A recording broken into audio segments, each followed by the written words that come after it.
Guys, welcome back to another salvage story where we give you an unfiltered look into the performance auto salvage industry. The good, the bad, the very ugly. We show it all, and at the end, we let you know how much money we made or lost. We have an absolute monster of a car for you guys today, a 2007 Porsche 911 Turbo. Obviously, as the shop's resident Porsche guy, I am seeing a ton of money here. This color interior is so sick. Oh, it's great, and it's super rare. Really? Super rare. So this is called terracotta. How do you call it?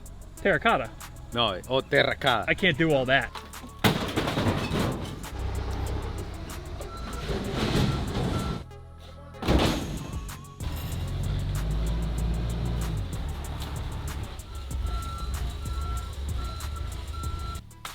You know what I got right here? Numbers. Kind of. Numbers, letters, options list, baby. If you said top option, why actually come automatic and no manual? I'll have to check on this, and you guys can correct me in the comments if I'm wrong. I believe this was a more expensive car than the manuals. I'll have to do my research on that. The manuals, obviously, we know now are much more valuable, but at the time, I think Tiptronics were actually more money. We'll jump right to the first one, the major one, and the expensive one. These puppies right here. Carbon ceramic, PCCB. I don't know exactly what they're going for these days, but those are big money, like 5 digits money. What else do you see on here, Fernando? Anything cool?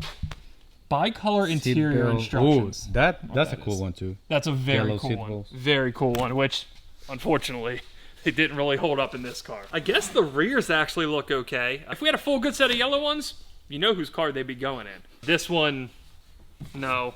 Moves, it's not locked, but no. Now, one of the options here that I don't know a whole lot about, the adaptive sports seats. I'm not super educated on the different seat options that were available for these. All I know is they didn't get a carbon bucket option, so this is one that's a little disappointing. I saw this on the option list, which I'm not sure if this is technically the, as Porsche calls it, option XPA, thicker steering wheel, leather.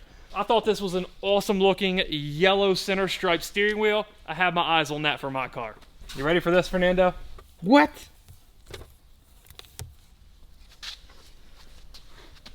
All in all, MSRP, $142,000. And this was before Porsche dealers were marking them up like 100 grand. So you could probably actually buy this thing for 142. I guess that's enough talking about what it cost originally. Now we got to start finding some money in the thing because we paid like 30 grand for it. I think we have one good seat at least. We have a center console, we have the radio, shifter, glove What about box. the carpet? The carpet, maybe. Maybe survive. Maybe. It's possible. We do have a good steering wheel, even though it's not yellow striped. The gauge cluster is broken. You see that? That sucks. They're expensive, man. Something tells me that this one, not going to be that expensive. It's possible just the cover broke, so we'll have to get into that a little bit once we actually start ripping this car apart. One thing I'm curious on, we didn't cut this trunk open. It was like this at auction. I do want to take a look under this, unimpeded by this half of a trunk on here. So we're going to go ahead and yank this thing off.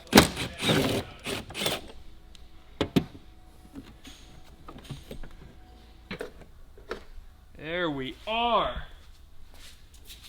So if you're watching a Porsche video, you know anything about 911 turbos, you probably already know these are massive money if the wing works. We'll test that a little bit later. Everything looks genuinely stock on this. It doesn't look like it's ever been messed with. Original clamps, original hardware as best I can see. I think we have ourselves a good one here. If this leaks down good, it's almost gonna cover the price of the car.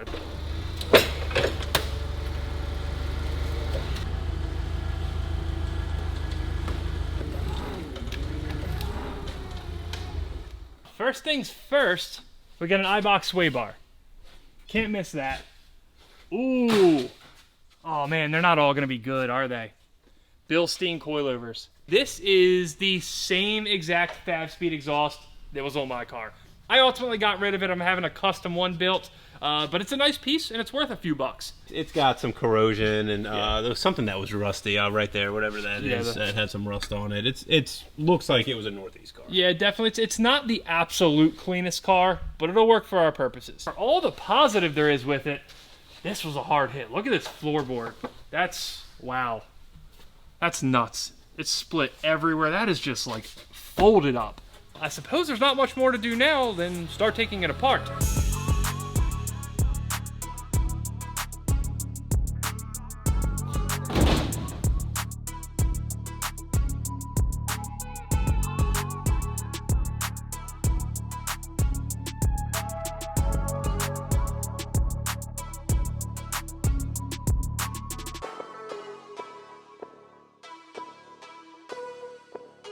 Guys, it's been a very tedious but extremely productive day. Not only are we collecting a bunch of spare parts from our personal car, and by spare parts, I mean mostly screws, nuts, hardware, little plastic brackets, the stuff that will nickel and dime you to death, but we've got really lucky on some parts that probably shouldn't have been good. One of the parts that I really did not expect to have survived, the driver headlight. I figured this thing was gonna at least have some broken tabs, a cracked housing, something. It turns out this thing is absolutely perfect. Obviously the driver fender, not perfect, not even close. The front is okay, but if this was a traditionally mounted headlight where it mounts with tabs, screws, all that jazz, it's probably gonna be broken. I think this fine bit of Porsche engineering here with this quick release headlight saved us. Number 2 on that list, the wheels. When we have a wreck like this, even if a wheel isn't directly smashed, just the sheer force of an impact like this is gonna usually bend a wheel. Fortunately on this car, every single one of them survived. We threw all of them on the balancer and they all turned out perfect. At first glance, I even thought we had ourselves a nice set of tires. However, when we looked a little closer, we see the date code on here, and it is from the 21st week of 2008. They are absolutely rock hard. Number 3 on the list of things that are going incredibly well. Some way, somehow, there doesn't look to be anything bent in the suspension. One thing that did not go smooth, putting this car on a lift. We ended up having to mismatch pedestals front, rear, side to side to get all 4 jack points to actually touch the car. After much trial and error, we did indeed do it, and it's pretty solid. Somehow. Now that we have all that tedious stuff knocked out, the real fun begins.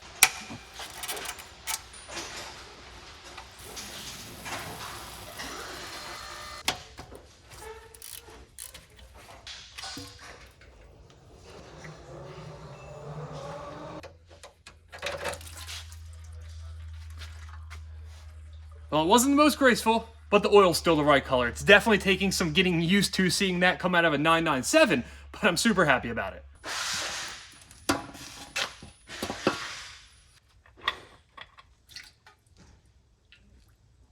Obviously went as well as we could have ever hoped for. Now that that is out of the way, the next big hurdle and the next scary part, the leak down test. That actually did go fine on mine. Hopefully this car follows suit.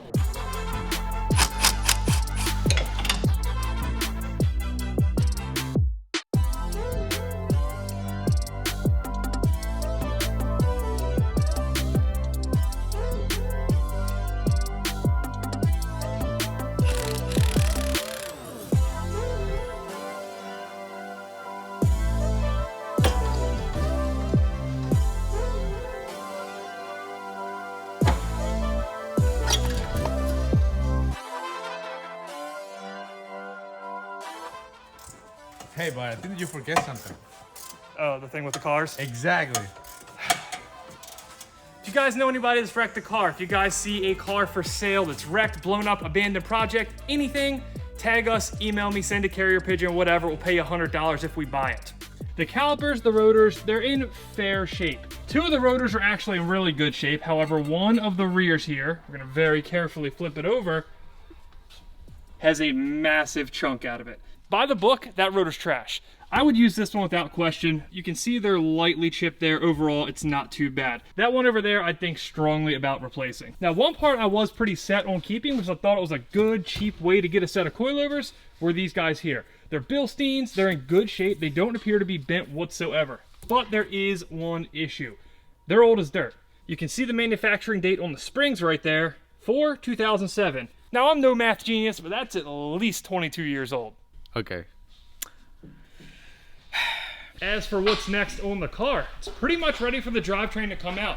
All the suspension, all that stuff, axles, that's all removed. We do still have an interior, though, as you guys have seen, it's not much of an interior. I don't think that's gonna take too long. One other very important note on this car. I've started putting together a pretty good collection of hardware for myself. Everything in this box is just spare stuff that I'm saving for my build. If I run into a missing bolt, a missing piece of hardware, anything, a clip, I should have it in this box.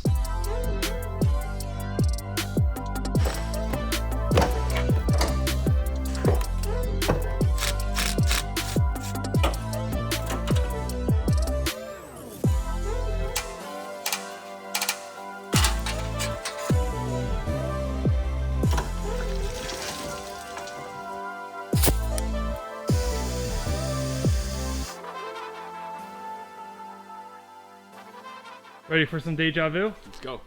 I've said it once, and I'll say it for the second time. These engines, though they look kind of complicated, they make it really easy to drop this thing out of the car. We gotta do a little sucking. Why are you smiling, Fernando? Nothing. Why are you smiling? No.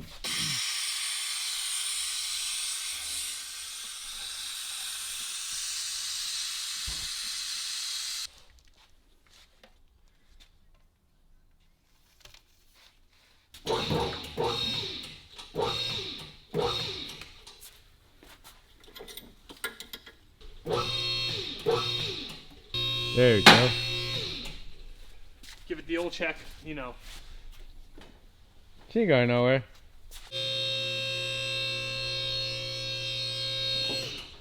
All right, bring your shell. Let's put it on. That's the wrong transmission, Fernando. Look how dumb this transmission looks compared to the manual. It's just an automatic. Call it Tiptronic, call it whatever you will. It's an automatic. First, though, I guess I got to go ahead and get this drive shaft off of here because, well, it's not really shafted Can you anymore. actually call it drive shaft? Drive stub.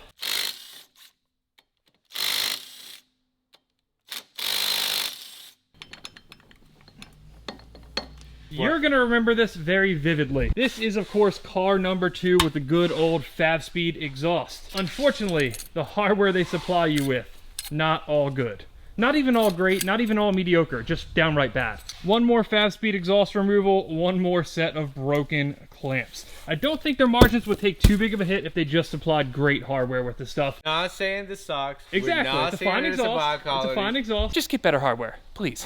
One thing we can bash on this channel, however, is installs. What the hell is this? What is this? It's a 997 thing, you know? No, it is not a 997 thing, Fernando. It is definitely not a 997 thing. I don't know what the deal is, but it had this piece of aluminum stock under there as well. It had, I don't know, 1, 2, 3, 4, 5, 6, 7, 8, 9, 10, 11, 12 worm clamps on the thing. The moral of the story, basically, is that this car was not assembled well at all. Not at all. Now, we do have the good fortune still of having to take off the cats. These guys, a couple of those broke on mine, a couple of the turbo studs broke, one other thing that was an absolute nightmare. Oh, 2 sensors. It's about that time again. We have Fowlers in this one too. Oh. Okay.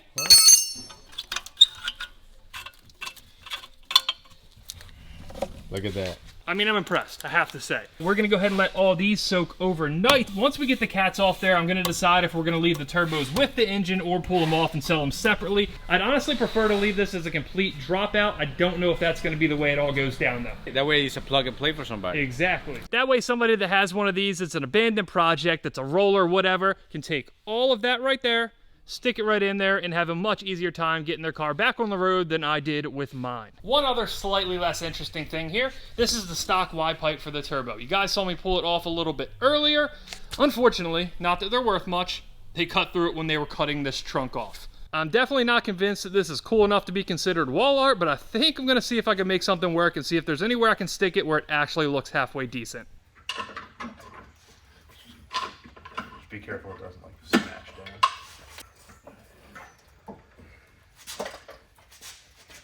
That wasn't bad. Oh, it's not that bad.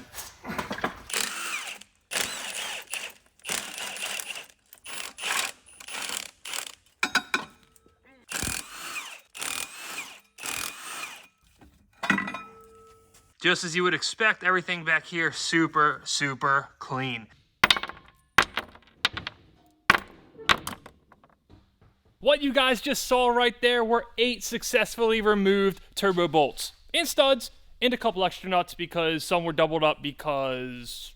Extra hardware aside, unlike my car, everything came out perfectly clean.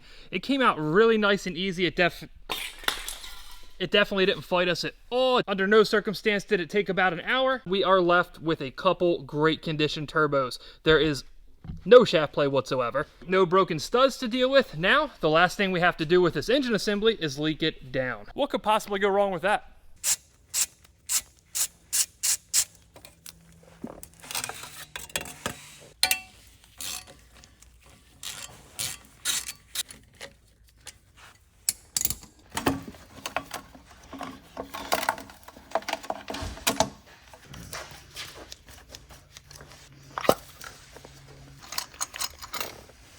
If you have not watched one of these leak downs before, if you haven't done one, very, very, very important to not spin this motor backwards. So if you see me in awkward positions, doing things that I probably normally wouldn't be doing, that's why. Numero dos. I told you, I'm learning Spanish, I told you. That's a 2. Cutter.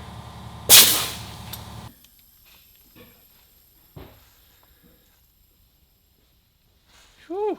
Right there, man. Again, just as tight as you could ever want an engine to be. Call that a 2. Let her go.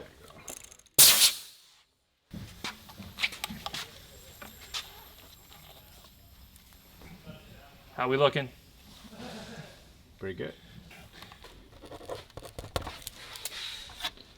This is as good as I think we've ever seen, and almost refuse to believe that it's from this motor. Well, I'm going to tell you to get the hell out of here, go back to working on Nissan Jukes. Me and Fernando are going to celebrate our Porsche engine here. Not that you would expect anything else from a car of this mileage and this caliber. After all, it is a Porsche. One thing that's an absolute must test on these cars, the rear spoiler assembly. They have all kinds of issues. The hydraulics will either fail altogether or they will start leaking.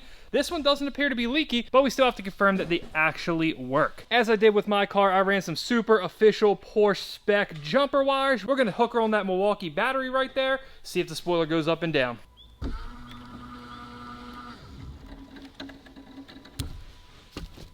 And there we have it. It might be a little dirty, a little scratched up, but either way, that trunk assembly fully working like that, big money. Now, with the most important part of this out of the way, it's time for me to finish up this car, then everything goes over to Fernando.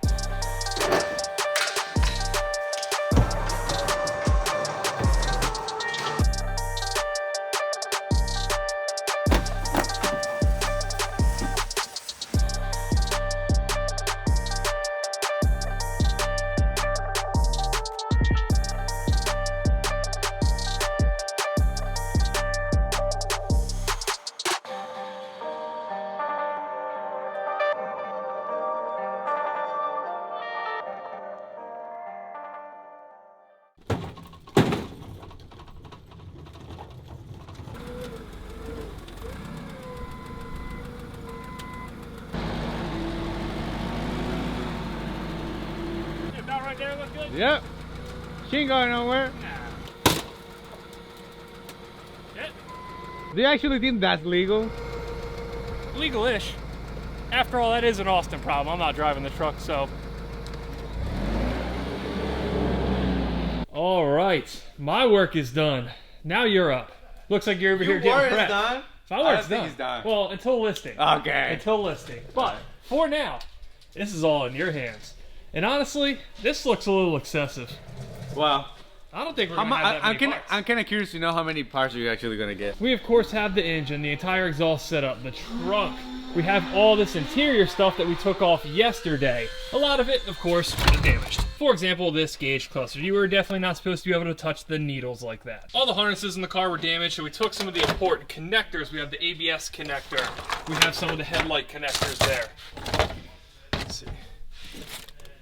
Everything that connects to the engine. We have, of course, our Super Sit chrono clock. And because the harness was damaged, we were able to cut a pigtail off this as well, meaning that somebody can probably integrate this into a custom project pretty easily. I'm gonna say 150 pieces. 150, okay. Yeah. I'm still gonna go with 124. For obvious reasons, we were only able to secure one of these. However, they're still worth a good bit of money. Other items of note here before Fernando gets started. The fuel pump assembly. I don't know what's what here. Obviously, this is the basket. This is the level sender. So to err on the side of caution, we're going to sell it all together. One other thing that if you haven't seen it before is going to look very goofy to you. That's the front differential. 3.5? 3.5 feet. Damn. The first time I saw one of those, I was kind of blown away, but it does make for a nice short drive shaft. Realistically, it's just another shaft there on the front. It's just mega supported. It's a pretty cool assembly, and on the turbo cars, they're definitely worth a few bucks. One other cool little bit here, they do have the Depot LED taillights. They are a little scratched up. They're definitely not in perfect shape by any means, but somebody will take a chance on them for a few bucks and try to refurb them. But I suppose we can sit around here and talk about this all day. It's time I let you get to it. That way I can list all this stuff and see how we're gonna do.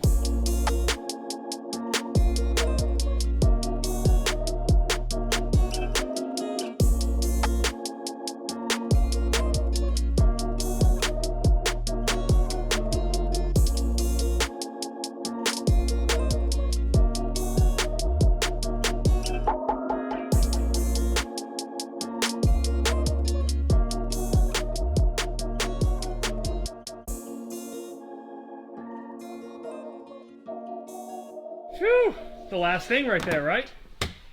How'd it go? I told you. I guarantee it's gonna be over 150 pieces. I don't know, man. You finished it in one day. One pretty much afternoon. I don't know if that's 150 parts. Point, yeah. I'm going to get to listing these. I'm hoping I can knock it out tonight. I have a feeling this car is going to break some records in more ways than one. All right, we are back after a very late night listing these parts. This one, a bit different than the typical cars you're seeing on this series. As suspected, we did break a couple records. The 997 Turbo, it's a rare car. I'm pretty sure you guys are aware of that. Because of that, the comp situation, not great. This took a long time, but it worked out well. Let's jump into it. Before we can get into the parts, of course, we have to talk about how much we paid for the car. Right there, bid $28,750, which struck me as a great deal at the time. I think it held up. I would buy this car again 10 times out of 10. Of course, Copart had to get their cut. That tacked on another couple grand to make it a grand total of $30,624. One of the reasons this bid for under 30 grand is just because how bad it looks in the pictures. It looked bad when it got here. They did an accurate job representing that. I think the fact that the trunk was cut off there kind of threw people off a little bit. Fortunately, it didn't end up damaging anything of significance. Overall, it just looked like a bad car that had some potential, and the price, along with the part out, reflected that. Now, enough about the car. You guys have seen that plenty in this episode. Let's go on to the parts. We ended up with a grand total of 110 parts for $79,069.80. Now, if you guys are doing some simple math at home, you might think we just struck gold. That's not quite the case, and you'll see why during the cost breakdown. But before we do that, we have some parts to talk about. Of course, number one, the big one, the most important part of this part out, the engine. We are super fortunate that everything worked out with this engine. If it didn't, we would be in a totally different spot on this part out. Because it was so nice, the leak down was flawless, the turbos were really tight, we listed it for 30 grand. There's not many more of these out here on the market, and one of the only ones that is listed for 35 grand. I think that's high. I think 30 grand is expensive enough to make it worth it for us, but not so expensive that nobody's going to buy the thing. Another big one, as you guys already know, the carbon ceramics. Being that there are good kits that have went for $12,000, $14,000, $15,000, I didn't really know where to go with this. The fact that it's not a complete bolt-on ready kit really hurts it. You can find one-off used rotors on eBay sometime. You're going to have to pay like 2 grand to really get one in a timely fashion. This next part was the hardest part to comp, period.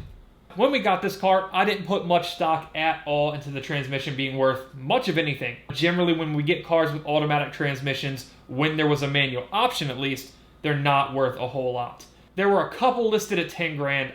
I thought that was insane. I thought it was an error. I don't know. It just seems really, really high. Keep in mind, this is a tip transmission, not a PDK. While it is fairly unique among the other Porsches because it is all-wheel drive, as you can see right there, I still don't see it being worth that much. There was a 9961 listed for 8 grand, a couple 997s for 10. I had no choice but to shoot high on it, so I shot for $7,500. Does it ever sell for this? I have no idea. I will be pleasantly, enthusiastically surprised if it does. The trunk right there, $4,500. Full working hydraulics. Buyers for those are obviously few and far in between, but when somebody needs one, they're going to have to pay for it, and they'll be willing to do so. It turns out these coilovers, new if you bought them today, are like $3,500. They're the PASM coilovers, which I believe, off the top of my head, stands for Porsche Active Stability Management. I believe that's right. I kind of just made that up. Sounds right. As you guys know, they're a little bit older. These use some very unique wrenches as well, which we did not have, so we were not able to test the functionality of these collars. We really don't know a whole lot about these. Because of that and their age, I put this disclaimer in the ad and listed them cheap. Rarely would I be listing a $3,500 set of coilovers under $1,500 unless there's obvious damage to them, but this one, just because somebody may be taking a chance, I shot $1,400. One part that might surprise you on the downside, this fairly nice set of 911 turbo wheels. Because the tires are so old, essentially they have no value other than 1, shipping protection, 2, if you need to roll a car around and use these as temporary roller wheels. I was kind of shocked to see a couple sets of these wheels for about $1,000, $1,099, $1,100 on eBay already. So I shot $1,200. I think that's a really good price. I wouldn't be surprised to see those sell really quick. One mystery we did solve during the process of listing is the steering wheel. It turns out it's the 997.2 Sport design wheel with the LEDs inside, made for the Chrono package. Might be a mouthful to say, however it's $850, so I'll say it all day. One interesting wrinkle in this part out as well, because it is an all-wheel drive car, the front suspension worth significantly more than the rear. This is rare, people need it for swaps. The all-wheel drive ones obviously are limited to the turbo and the C4S. Because of that, the front one's worth twice as much money. A $10 map sensor there brings us to the end of the parts breakdown. Now, the more interesting part, in my opinion, our cost breakdown. First up, an easy one, car shipping. The car came from Long Island. It's not that far away, but it's a pain in the ass to get to. It cost us $450 to get it down here. Next up, parts shipping. This is kind of an interesting one. 110 parts, a lot of them are small. There's not a massive amount of freight on this car, but we're calling it $3 grand. One of the main reasons for that is the fact that that engine is going to have to get crated. It's a $30,000 engine. So if we have those freight dudes jack up a $30,000 engine, if we don't do everything we can do to protect it from them, it's going to be a really bad day. I mean a really, really bad day. Keeping it moving, labor. This one was a little odd because I did the work on the car. However, we're going to estimate labor as if anybody else in here did it. We're not going to count the fact that I at least spent 2-3 hours going around that car, picking off hardware, little brackets, clamps, whatever, to add to my 997 hardware collection. It was a fairly easy car. There was a lot of it that was damaged that we were able to just leave in the car. It did produce 110 parts, so Fernando did have a little bit of time in photoing it, but again, it wasn't as bad as you might have imagined, so we called labor $1,000. This is one of the ones where I may have went a little light, but I think a nice even $1,000 is where it's at. Moving onward, the boring one, selling fees, 10% as usual, $7,906. That record I was talking about breaking, it's on this one. Dead inventory. You guys know this usually means stuff that sits around forever, takes forever to sell, never sells, or we have to discount heavily to sell. Usually we have our market so dialed in that this number is small. I mean really small. On this car, it's the polar opposite. Yeah, I guess. I already told you guys how hard it was to comp that Tiptronic transmission. That's $7,500 that may sit here for 2 years. I have no clue. Historically, 997 stuff, early Cayman stuff, hasn't sold the fastest. The market's small for it. Then you take a subset of a small market, being it's a turbo market. Our history simply says that this Porsche stuff just doesn't sell through that fast. I think we're going to be sitting on some of this stuff for a while, which is fine because the margin's there. All things considered, I call dead inventory on this car $20,000, which is just worlds higher than it has been in any other video of this series. Our total theoretical net margin on this car, $16,089. Gotta love it. Of course, if you did not have your calculator out, here's the full breakdown. Anytime we're over 10 grand on a car, no matter what kind of car it is, how much we paid for it, it's a good day. On a car like this, where we may have some parts that sit around for a little, it's just a consistent revenue stream. I tend to personally like those cars a lot. As always, I hope you guys enjoyed it. Like, subscribe, comment, share, all that good stuff. I'd greatly appreciate it. I will see you guys next time. Fernando's bowed a little bit. Eric's got the better form. Oh yeah, right. 3, 4, 5. Well, okay. You already know the Porsche guys don't like you. You really want to take it there? Yes. I don't think it's the way you're supposed to get it off, but it's the way we're gonna do it. That's the way you're supposed to walk? I don't want to imagine the price of this engine. You want to make jokes? No, just the reality. I'm living through that. You know that, right? Somebody that has one. Motherfucker, get out of here! Because it was so nice, so tight. I'm pretty sure you were on the air and I was on the ratchet. I almost said I was on the pole, and then I thought better of that. Let me restart here. Let me restart. I'm not off to a great start this morning.